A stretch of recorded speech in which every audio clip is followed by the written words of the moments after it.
fucking fish, and you couldn't even cook the fish because you needed a permit for an open flame. And then the health department is gonna start asking you a lot of questions about where are you gonna dump the scales and the guts. This is not a sanitary environment. And ladies and gentlemen, if you get sick of it all at the end of the day, not even legal to kill yourself in this country. Thanks again.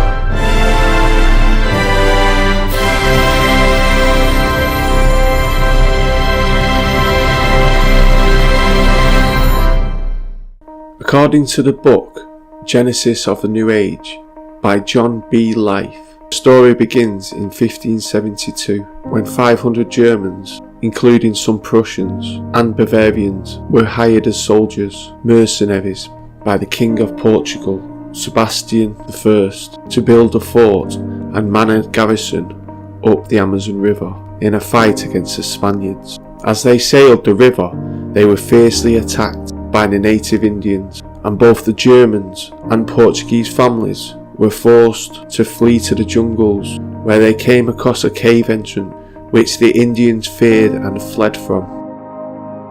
The new colonists made their home in and around the cave and eventually travelled further inward and downwards into the cavern's passages, ultimately leading to the Earth's inner core, which they reached in 1647. Along the way they settled various caverns and established 6 cities and fought off mysterious cavern creatures.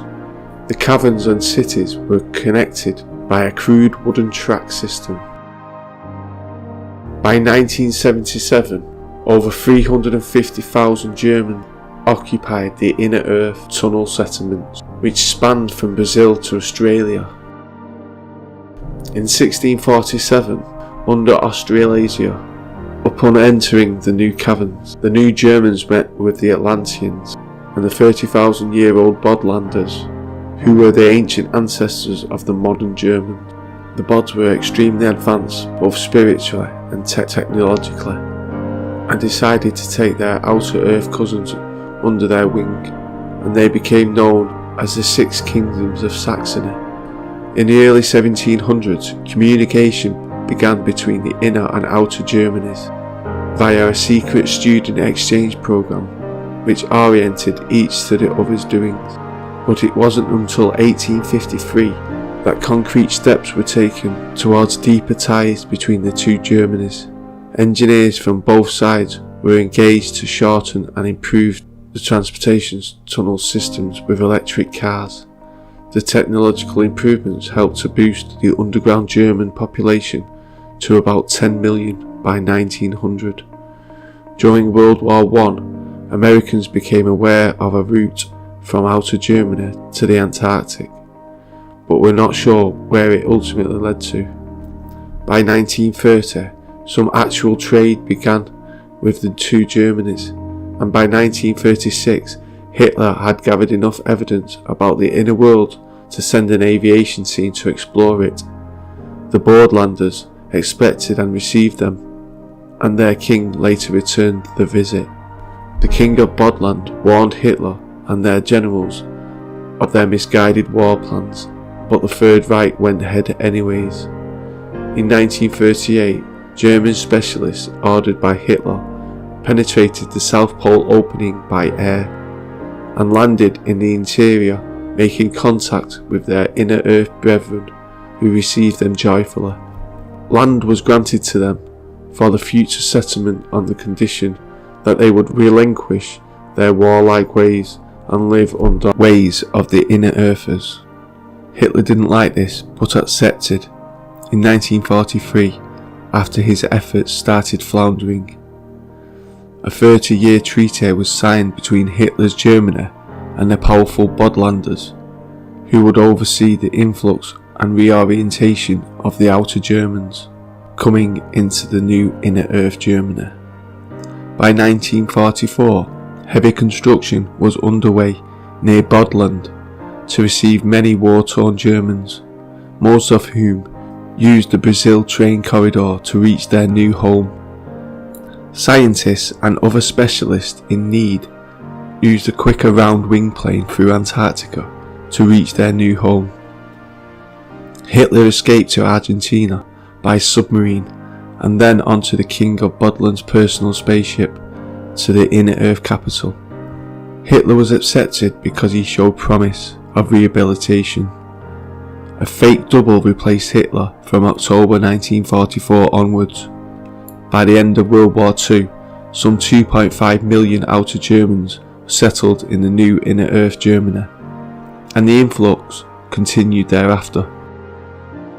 The Americans caught on to the Germans' activities and sent their own expeditions to the inner earth in the person of Admiral E. Byrd, 1946 to 1947, who led the way in a Falcon round-wing aircraft. Byrd's small 60-man army foolishly attacked the inner earthers, who promptly overwhelmed them and sent them back to their homelands.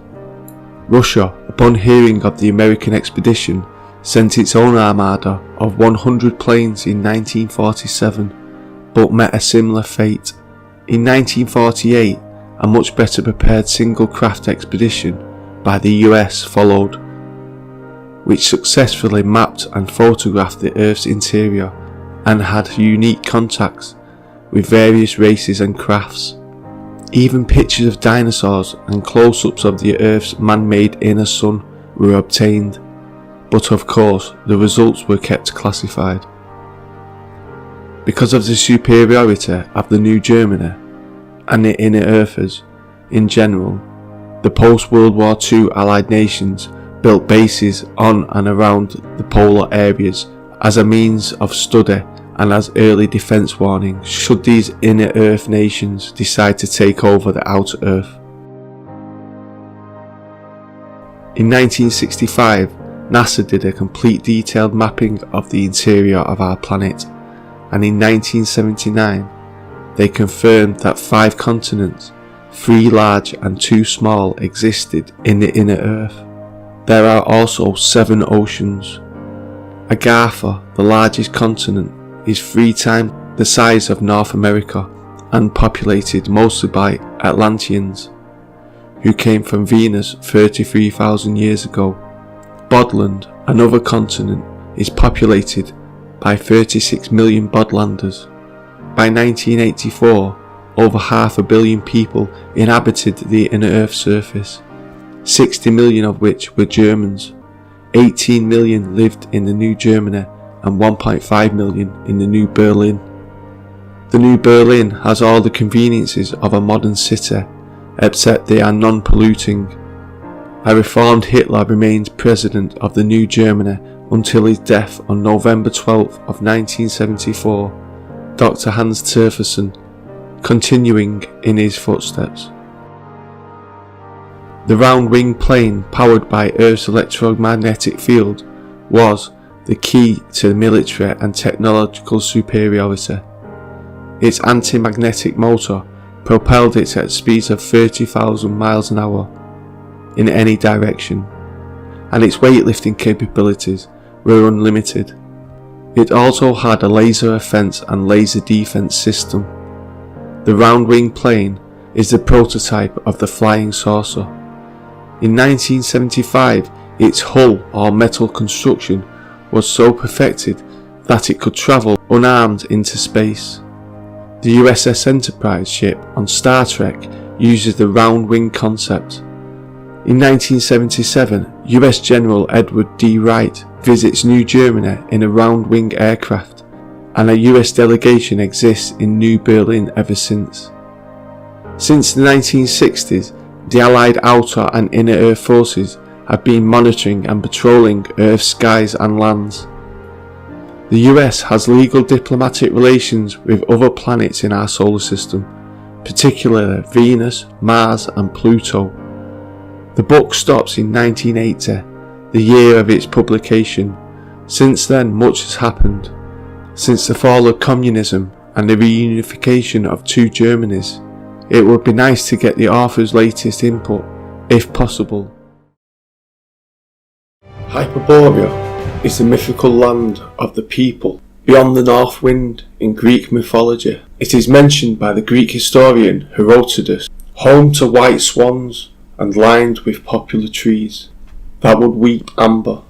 At one point it had been blessed with an eternal spring, resulting in double harvests of grain per year, with most of the countryside covered in forests called the Garden of Apollo. When it was destroyed by ice, its people were believed to have migrated to lands in the south. According to the Greek legend, the land of Hyperborea is a place of perfection, with sunlight 24 hours a day. The people will never suffer from disease or old age, nor did they have to labour or fight in any wars. Hyperborea is believed to have been far north of Thrace, and in modern times that would have seemed to have been located within the Arctic Circle. But the actual location of Hyperborea is a mystery. However, according to the Greek poet Pindar, the road to Hyperborea could not be found by land or sea. But Russian scientists believe they have found the location of the mysterious continent using paleomagnetic analysis. According to the research, the continent, which now mostly exists as underwater shelf, came together twice in Earth's history. First as part of a supercontinent 750 million years ago, then by part of the Pangaea continent, which existed around 335 million years ago. Following the dissolution of Pangaea and the creation of the Arctic Ocean, Hyperborea was spread along the northern pole, mostly becoming the Arctic shelf. According to ancient Greek texts, Hyperborea was a mythical civilization similar to Shambhala and Atlantis, and the people possessed secret knowledge and were close to the gods, like Apollo. H.P. Blavatsky believed Hyperborea to be the polar origins of mankind. It was believed that Hyperborea was the golden age, polar centre of civilization and mankind. If you're born in India, you're probably a Hindu. If you're born in America, you're probably a Christian. If you're born in Pakistan, you're probably a Muslim. That's a coincidence, isn't it? That you're always born into the right God. Always. Isn't that lucky? I was born into the right God. All those others are going to hell. But I was born into the right religion. I'm going to heaven.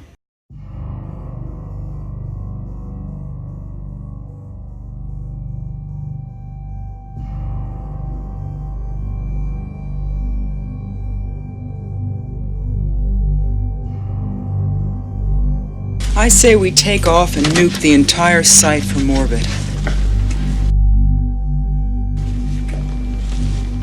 It's the only way to be sure. Just think of what a nuclear explosion would look like up there. The US government once considered it. CNN has documents and interviewed the leader of a once secret Air Force project innocuously titled A Study of Lunar Research Flights, with the just as lowbrow nickname Project A119. A nuclear explosion on the moon. Physicist Leonard Reifel, now 85 years old, led the project in 1958. It was the height of the Cold War. America and the Soviet Union were in a nuclear arms race. The Soviets had just launched the world's first satellite, Sputnik, and were ahead in the space race. U.S. officials needed a big splash. According to Reifel's now declassified report on the project, team leaders also thought they could get information concerning the capability of nuclear weapons for space warfare. Reifel says the plan called for an intercontinental ballistic missile to be launched from an undisclosed location, travel 240,000 miles to the moon, and detonate on impact. Various news reports say they considered using a bomb the same size as the one dropped on Hiroshima, but Reifel now says he wasn't in on those discussions. Reifel had some brilliant minds on his team. One of them, an up-and-coming graduate student named Carl Sagan, who went on to become one of the world's most renowned astronomers. Later on, Rifle says, Sagan violated security when he mentioned the still classified project on a job application. Sagan's widow told us she's not sure if he ever did that, but if he did, it wasn't intentional. By 1959, Project A119 was drawing more concern than excitement and was abandoned. And Rifle says other factors in killing the project were that they were not sure of the reliability of the weapons. The possible deterrent against the Soviet Union wouldn't have been worth the gamble, and there would have been a lot of public backlash in the U.S. Contacted by CNN, the Air Force would not comment on Project A119, even 54 years later. Here is a quote from Tablet 5 of the Emerald Tablet of Thoth the Atlantean. Interesting because of its mention of a spaceship beneath the Sphinx and the Great Pyramids, and also a mysterious key of the seven. Raised I to light, the children of Chem. Deep neath the rocks I buried my spaceship, waiting the time when man might be free. Over the spaceship erected a marker in the form of a lion, yet like unto a man. There neath the image rests yet my spaceship, forth to be brought when the need shall. Know ye, O man, that far in the future invaders shall come from out of the deep. Then awake, he who has a wisdom, bring forth my ship and conquer with ease. Deep neath the image lies my secret. Search and find in the pyramid I built. Each to other is the keystone, each the gateway that leads into light. Follow the key I leave behind me. Seek, and the doorway of life shall be found. Seek thou in my pyramid, deep in the passage that ends in a wall. Use thou the key of seven, and open to thee the pathway shall fall. Now unto thee I have given my way. Follow the pathway and solve thou my secrets. Now unto thee I have given my way. Can I be your superhero?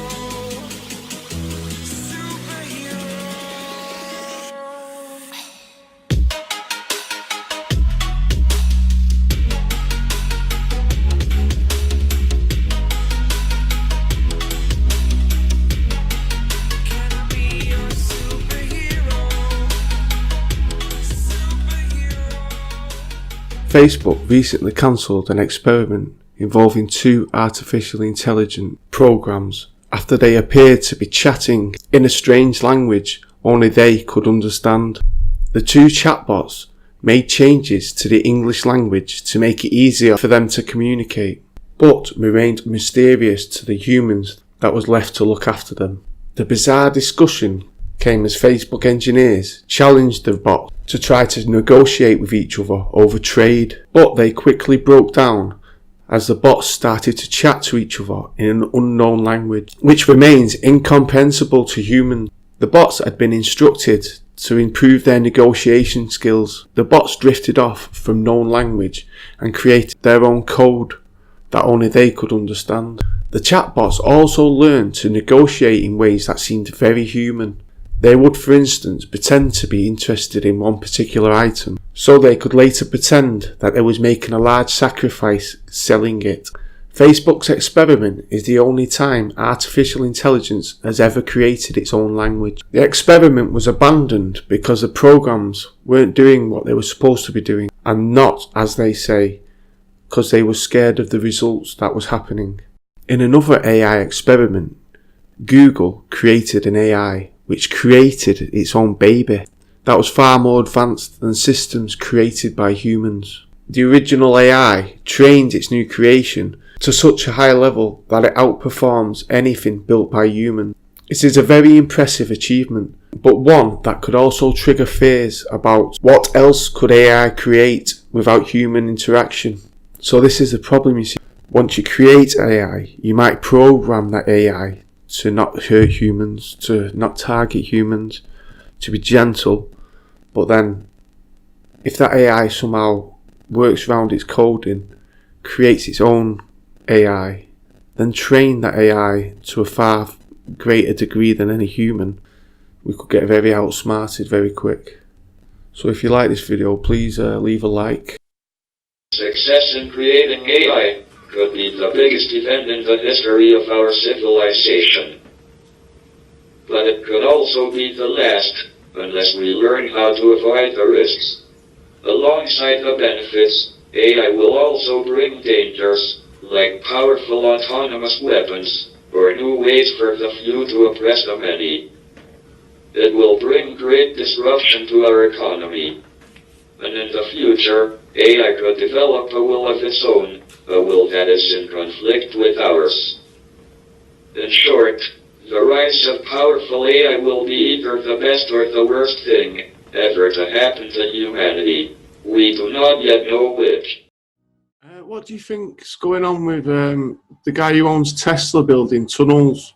Or is he trying to build something like a CERN? Andrew, this CERN thing, we're all speculating that CERN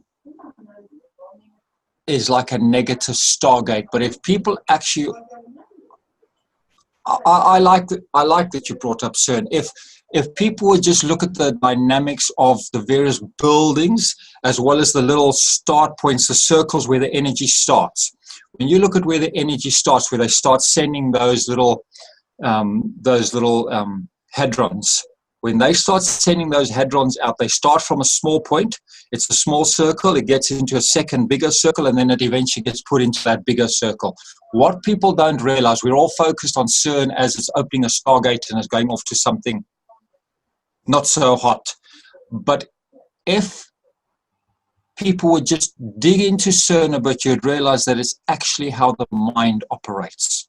So when we talk of CERN as being a totally negative, CERN in actual fact is how the mind works. It's a replica of the mind on a physical level to transform or access dimensions or information from other dimensions. That is how all our minds work. So CERN is actually a replica of your mental energy. So it's not just a negative, otherworldly thing. No, it's actually how our minds work, which people are not looking into. They're all just thinking, oh, well, it's stargates and it's opening up into other worlds. It has to first start with that physical thing. That's how we think, how our minds operate. You will get the first part where it starts. It's got a PB or PBS. Now that's where you send out an initial hadron which basically tests the waters. And in the same way, our mind, we get an inspiration or an inspired thought. We get some information, and we just think, oh, okay, let's start thinking that. And if you start repeating, that's why it's in a circle, you start repeating that, you'll find that what happens, you start elevating your consciousness. And then eventually, if you can just stay or study deeper or meditate, or however you want to talk about it, you then push yourself or your thoughts into that the large circle. And it's then that you start accessing. That's how we access other dimensions. It's through our thoughts. We are the stargates. Like I said in my previous video, we are stargates, and it's through our blood. It's through the spine. And then those two connected, if you can, I talked about balancing the blood in the previous videos. So if you can, and you balance your blood either through physical food, diet, or you can change it through the way we think. And you alter that and you actually change your state so you can access other dimensions. Fascinated to know a bit more about you, Holger. Like, how did you get awoken to all this? Was it just, did you just get interested at a young age, or was your father interested in it, your family? Andrew, it takes a number of lifetimes to just get into this stuff. You don't just get into the level where I am in one lifetime. You've got to have some previous training, you get there by birth. We've all been prepared, and different people on different levels, and it's not everybody's on this level. Some people are very ingrained in the material world, and that's fine for them. Eventually they will realize that there's other things, and they will then tap into these other dimensions. I, for one, where I was born in this life,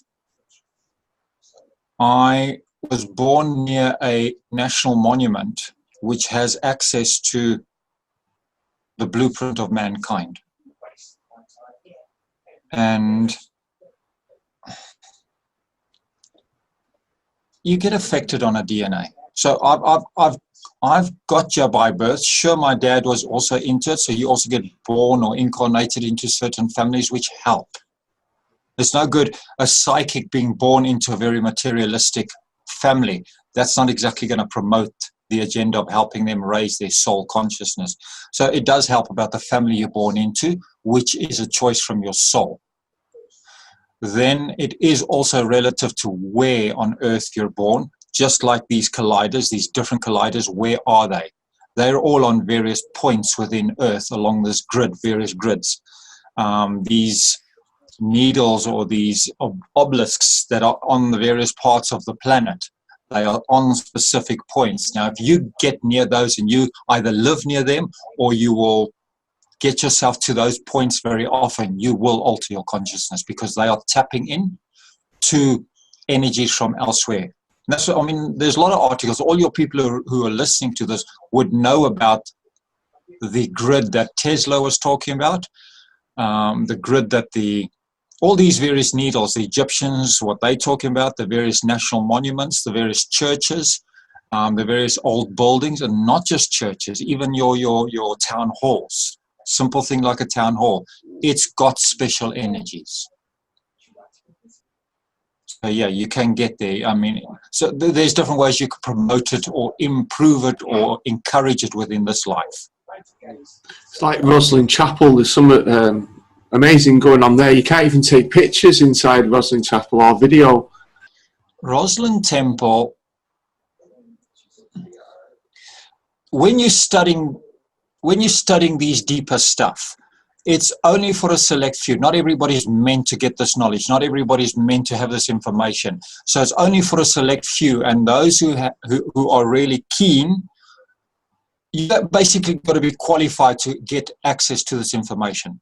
You can't just be a novice and get into the real deep secrets, because you can do damage to yourself, number one, but also people are going to use it for power. People are going to use it for the wrong reasons.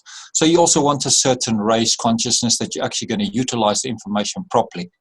When you go to Rosslyn Temple, there are either plaques, there are either symbology, there's different pieces of the puzzle that you can put together.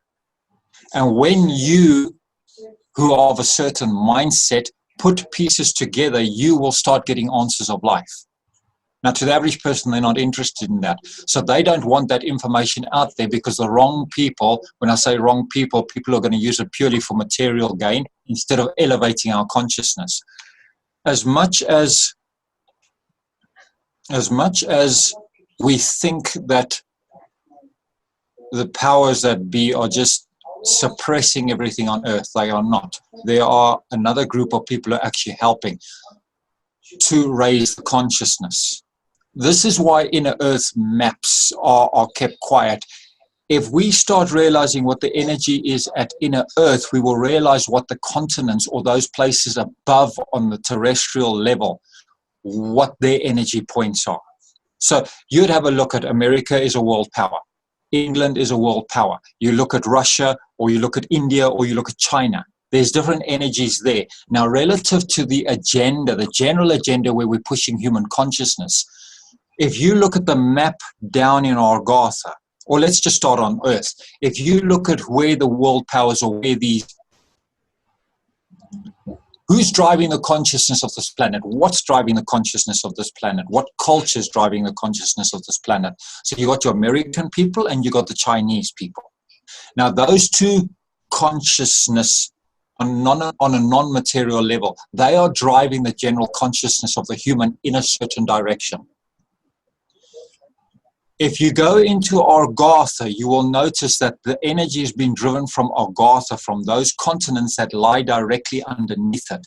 They are actually determining what America should be pushing, what China should be pushing. So the energy comes from down below. So if you could start understanding, okay, so what are they doing in the various parts of Argatha, you would understand what the agenda is that they're pushing. when you look at astrology, or you look at the Agartha map, you'll notice there's the 4 rivers in Agartha, and on the one river there's a line, a dotted line, a straight line, which is not part of the landscape. That line is the start point, and the start point, according to astrology, is where everything starts manifesting. So you'll realize at that point, that energy is being driven, and that's determining the planet's consciousness. So look to Agartha if you understand why or where are these different controlling bodies coming from.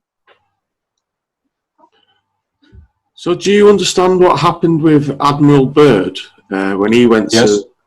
Andrew, he went to both the North Pole and the South Pole. I mean, there's a lot of documentation people can read on. But again,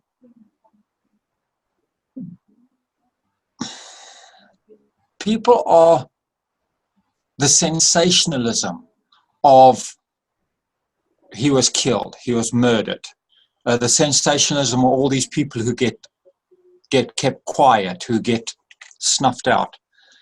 If we have a look and we start understanding that those are just fear tactics for the ones who are not supposed to develop or evolve in consciousness, but for the rest of us who do want to dig deeper, you're not going to get caught up in that fear factor. You're going to study, you're going to look past all of that, and you're going to realize, okay, what's behind all of that? So for the masses who are not elevated in consciousness enough, they will be scared off. Leave them. Don't worry about them. Not everybody can be on the same consciousness as the entire planet. Different people are at different levels. So for us who want to study or have a raised consciousness, we will dig into that. And it's not that you're always going to be wiped out. It's not that you're going to be killed. You can go forward. So Admiral Byrd went into there and he had a particular agenda. Yes, he was murdered like Tesla.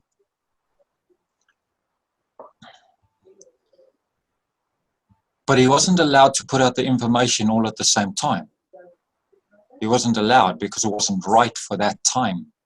Since the Twin Towers went down, energy has shifted. Now things are starting to come out. I mean, these artificial robots, these... who's the guy in America? What's he pushing with these rocket travel? Elon Musk. Elon Musk, I mean, that information was not allowed to be out a number of years ago. Just go and look at the Large Hadron Collider. Go and look at the different types of energies or the different particles that they're dealing with. Some of this has been studied in the 1960s, 1940s, but the information never came out. We never heard about quarks until recently. They've been studying that since the 60s. So you must realize the information is not allowed to be put out for the masses because the consciousness of the planet is not such that they can start thinking on it on a daily basis. But all our consciousness is, the world's consciousness is being raised. It definitely is being raised. So we're getting there. So what Byrd saw, it wasn't the time for it to come out. Since the Twin Towers have been taken out, that was a lead up to the so-called scary Mayan calendar ending. The Mayan calendar does not end like they all said. That's also sensationalism, but it's to try and get people, it's to scare people into thinking in a certain way.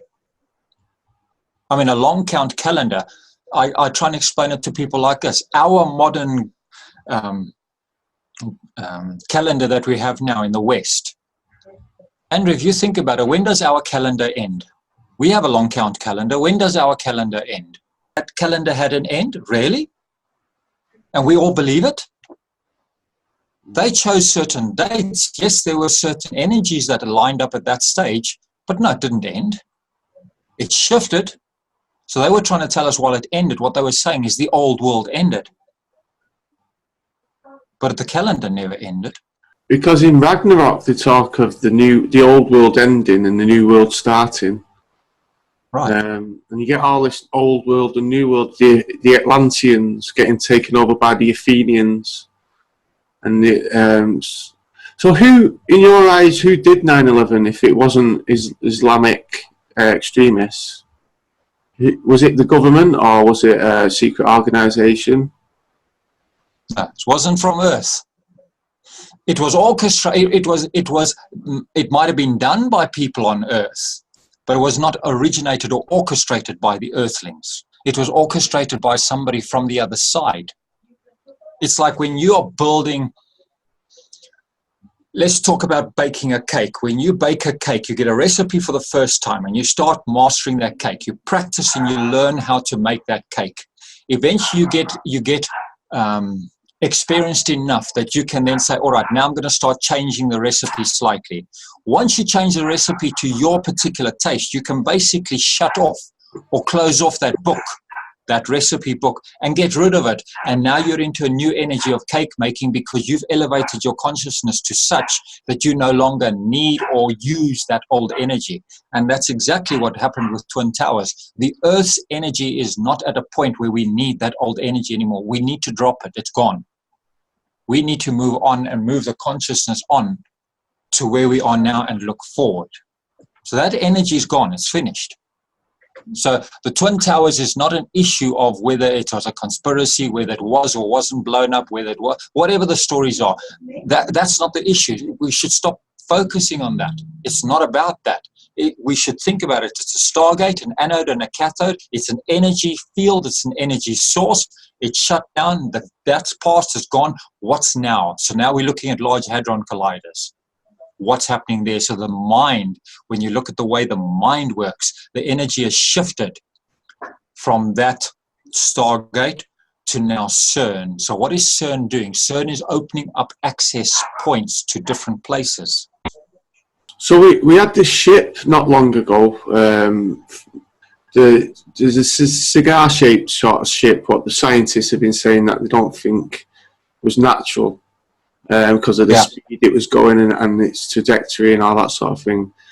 And then you hear stories about Nibiru nearly on its path back to us and things. And do you think this was like a scouting force for Nibiru? They're different species, Andrew. Oh, right.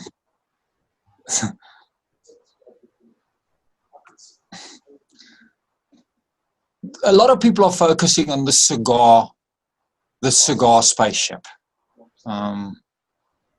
Yes, it's another crowd that nobody actually knows what they're doing, why they're hanging about there. Or they're not actually like doing anything, and nobody understands their agenda. Are they gonna attack us? Have they got positive effects for the Earth? So there's a lot of speculation. Coming from where I come as an astrologer, what happens is astrology is an energy map. It's not the time for this energy to come through for us to speculate on. It's simply have a look at what energies are around on Earth at the moment and say, what's the point of learning or understanding that information? Why should we understand that knowledge? Instead of having an opinion of what's right and what's wrong. If we're going to stick with the point of what's right and what's wrong, we are not going to understand how to actually expand our minds because we are being so opinionated that we don't actually get the message. So this cigar ship, it's non-human. It's not even of the Pleiadian species.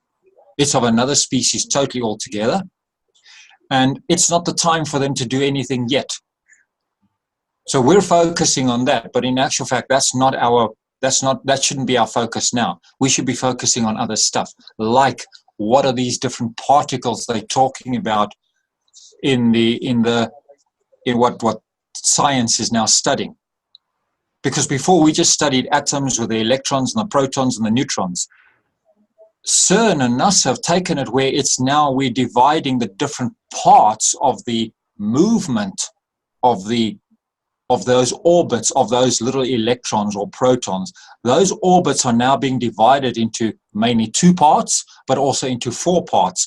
So whether you're having an up orbit or an orbit that cycles the top half of the hemisphere and then it comes back down and cycles the bottom half, those are what they call the half cycles. So when you start studying the half cycles, you'll realize how your mind actually works. It's not just, oh, well, I've got a thought and I'm thinking. No, your thoughts oscillate. Then you're raising your consciousness, then you're dropping your consciousness, and you're actually thinking. You're not just thinking along one line. Your thoughts actually have got different processes. Although you think it's a single thought, that thought has a up movement and a down movement, which you'll get into with some of these mythologies that you're dealing with. They show those quarks. They actually show the movement as to how they actually operate. What CERN is exposing now is not new. Do you think all the battles that are happening on Earth, the wars that happened, every time you hear about battles, there's always stories of people seeing UFOs. That goes back to like World War II with the Foo Fighters. In America with the Los Angeles, where there was all firing the anti-air at the ship, and people was actually killed in that. And then you've got the stories in Vietnam, people seeing UFOs, people coming across pyramids in the middle of, and there's a really deep tunnel in Vietnam, one of the deepest tunnels on Earth, and there's stories of people going missing and things like that. So I think I'm starting to think that all these battles on Earth are something to do with that maybe they're being commanded by these UFOs or something like that, or they're dropping special forces off to help out and something like interfering in the wars. And it even goes back to Alexander and things like that, where he sees gleaming silver shields swooping overhead in a battle. And so definitely something's going on. Every time there's war, there's always UFOs involved.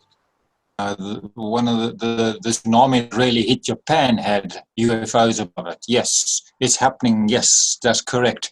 I can't remember the exact story of when some parliamentary building in America, this was it the 1800s? I can't remember, when that was going to get burnt down and the UFOs caused a great thunderstorm to put out the fire.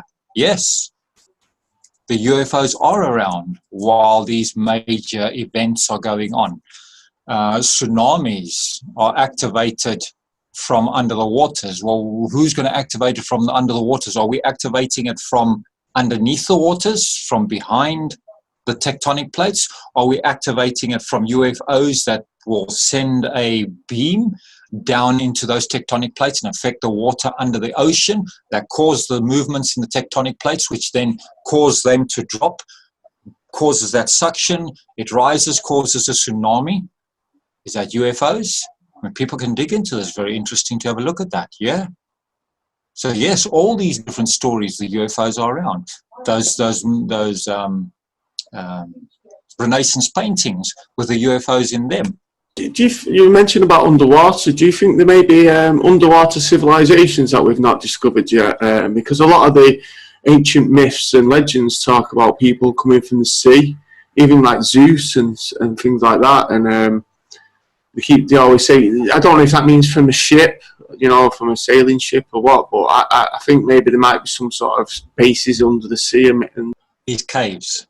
Everybody's afraid of caves.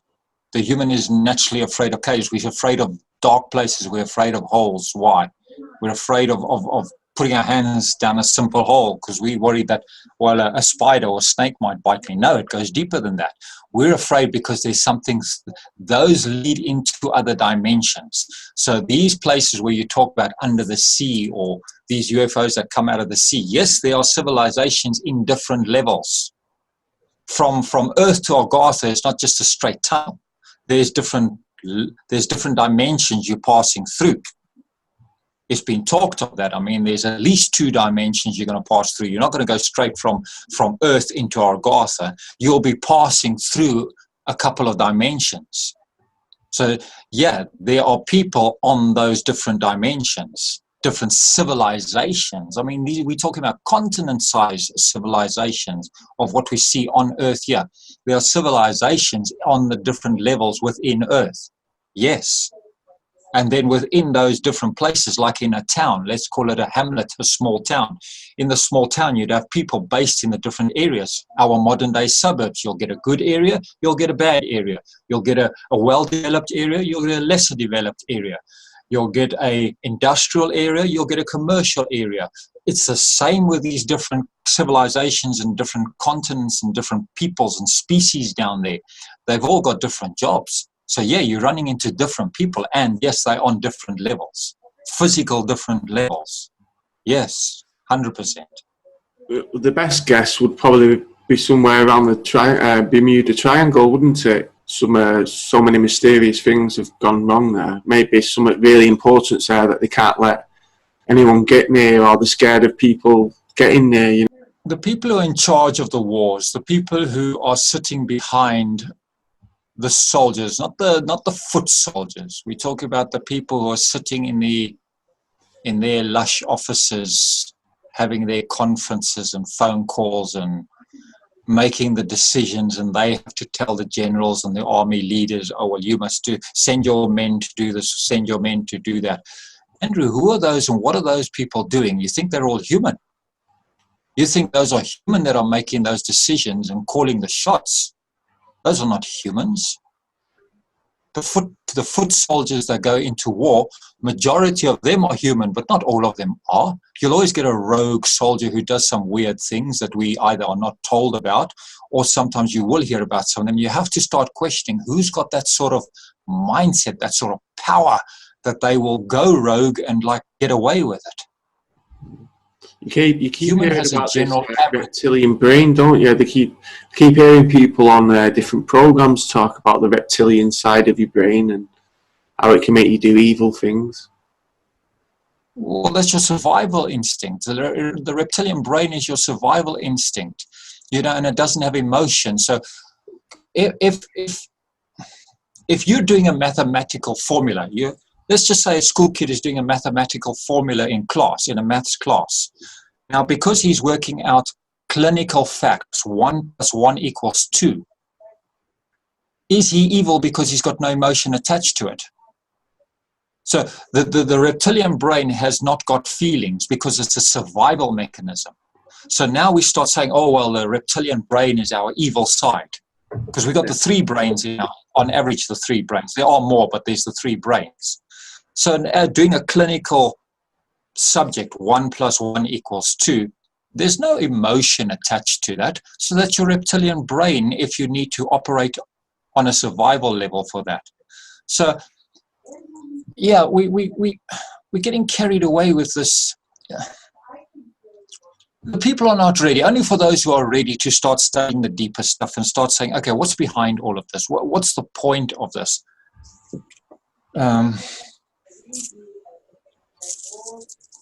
We're being distracted too easily. We've been distracted by the wrong stuff. Do you know what? Do you know about cloning, Holger? Because a lot of people, I don't know if you've ever seen Donald Marshall's interviews, but I find them fascinating where he's talking about these underground bases where there's arenas of people, and when you go to sleep, they transfer your consciousness into a clone, and then they do all sorts of weird stuff to you, or that's where they do all the secret meetings. So you can never really be caught that way, can you? You can't be listened upon. Do you believe in that sort of thing happens? Yeah, it's happening. But the clone is not just one person. It can be a number of people. It can be 5, 6, 10 different people cloned from one person. We're not talking about a single clone. We're talking about multiple clones. Yes, consciousness certainly does shift. I mean, just go and look on the internet at the double slit experiment. How you will see, this is the foundation. The double slit experiment is the foundation of physics. What's the word I'm looking for? Quantum physics and quantum mechanics. The double slit experiment shows that the physical person, or the physical atoms, electrons, protons, neutrons, quarks, whatever you want to call them, are doing one thing, and then there's this unseen that's matching it. So when they're talking of clones, we're not talking of just physical lookalikes. We're not just talking of physical actions. Andrew, we're tapping into deeper parts of the mind and deeper parts of energy that people are not even looking into yet. I mean, we're afraid of clones because we think they've been copied on a physical level, but nobody's questioning what's happening on the non-physical level. And I'm not talking just about the psyche. I'm talking on the invisible world, which travels in another dimension. These so-called parallel worlds. That's part of this cloning story. You have to start asking yourself, the double slit experiment shows you the physical and the non-physical. You have to ask yourself, so if we've cloned a real physical person, what's going on his non-physical part? Now, we're not paying attention to that because we get enamored with the sensationalism. We need to look at beyond the physical. Then you'll start getting answers as to, well, what's going on with these clones? It's not just, it's a physical replica of me. It goes deeper than that. I don't know if you've ever heard of Great Tartary.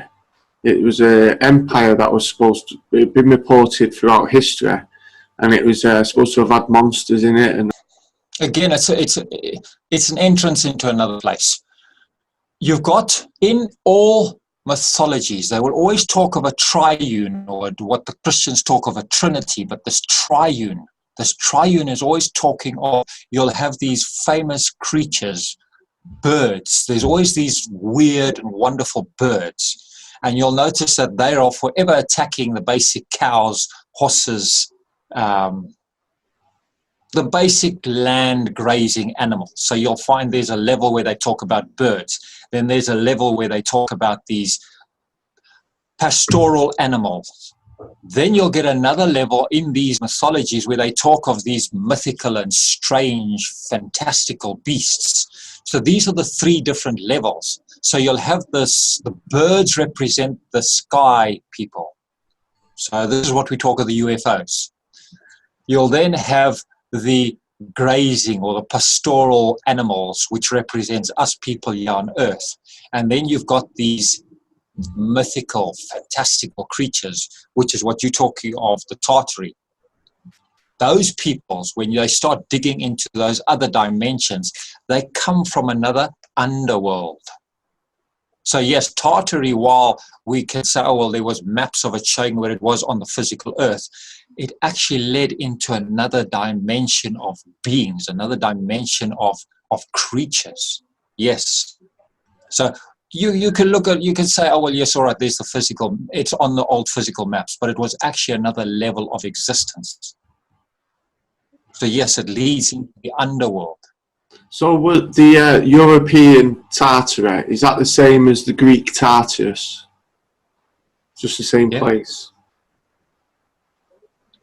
Yeah, Andrew, think about it. Why has that civilization, or why has that history being taken out of our modern day knowledge?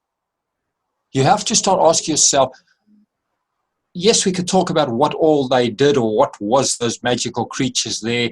And again, you're asking the right questions as to, well, through which civilizations do they come? As you're saying, with the Greeks, prior to the Romans. And then you start having a look at the different peoples they come from. We're talking of the ancestors, the origins of the human species. So we're talking of another group of people that actually, let's call it, were the blueprint for the human. So then you have to ask yourself, why is our blueprint being hidden from us?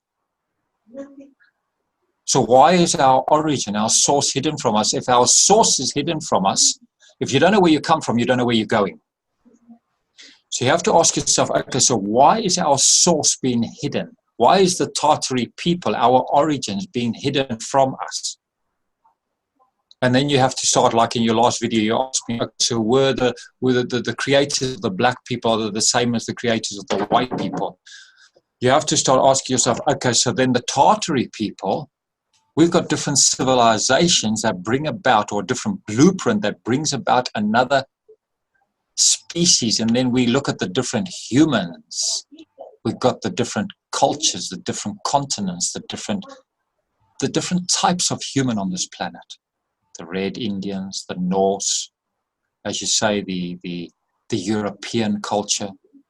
In our next interview, maybe we could do where if people leave a comment below this video, I could go through their questions and maybe do a video where we just answer people's questions from subscribers. That'd be great if you don't mind that. Yeah, open it up. Yes, let's put questions out because people are looking for answers. I have read a lot. I will say that. I also get fed information from elsewhere, obviously through my connections, whatever you want to call it. Open it up. And I'd just like you to finish off. Just plug your website and everything like that, and tell us about your astrology charts and how much, and just tell us what you include in them and all that sort of thing, and where to get them on your website. My website is African Zodiac. So you can email me, but you can email me holger@africanzodiac.co.za for South Africa. My website is called African Zodiac.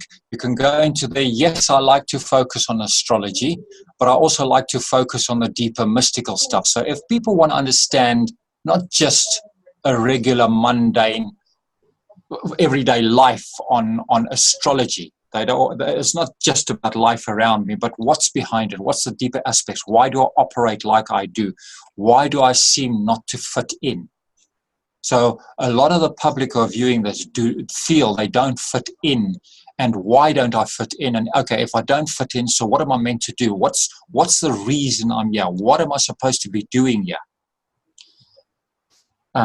That's what I deal with in my charts. I like to focus on just deeper than the mundane things. Everybody thinks astrology is just about fortune telling. You know, what can you tell me about, what's the future hold for me? I can have a look at that. That's not a problem, but that's not the real point of astrology. Astrology should be very practical.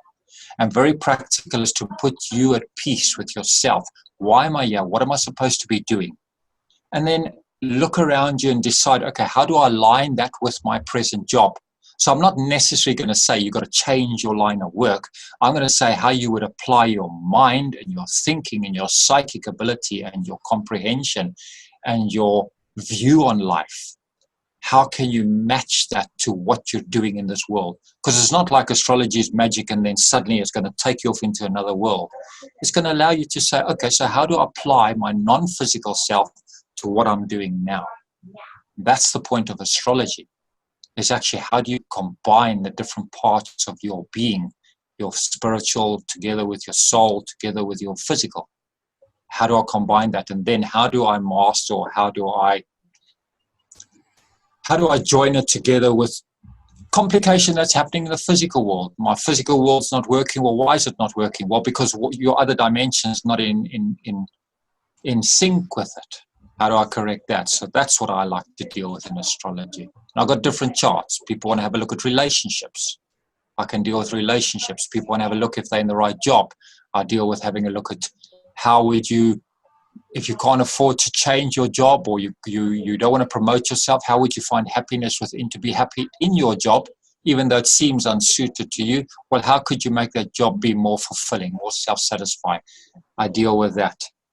Obviously, your personal makeup. Why are you like you are? And what am I supposed to be doing here? So, yes, I deal with all of that. Different aspects, as I say, not just mundane astrology. Regular, well, what's going to happen next week? Who am I going to marry?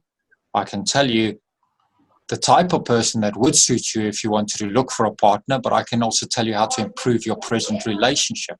Instead of keeping it just physical, mundane, and boring, and the relationship's gonna pack in.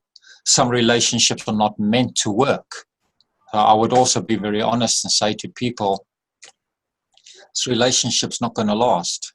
I'm not going to lie. I'm going to tell people the truth so they can also free themselves instead of working their butts off to try and make the relationship work when it's doomed. It's not going to work out. So it helps to actually know, well, am I swimming upstream? Am I doing the wrong thing, or should I continue? So yeah, it just gives answers. It gives answers to many, many things in life. I'd just like to say also that Holger has done a chart for me, and they're very in-depth and brilliant. Honestly, it's great information what you find out. And also, I'll put a link to his website on my website as well. So if you struggle finding it, there will be a link below this video, so you can just go to that and go to his website. Or you can go to my website and there'll be a link there also. So yeah, so make sure you go over and check his website out. And I haven't put much work into my website, but what I want to do is I also want to start adding in things, particularly on weight loss and this obese aspect of the world, how to actually improve that. So I want to put various short videos on my website together for that. I'm in the process of putting in together information regarding weight loss, health, basic training, different things that people can look into on physical health. So I will be adding that to my website soon. But thank you very much. I appreciate that.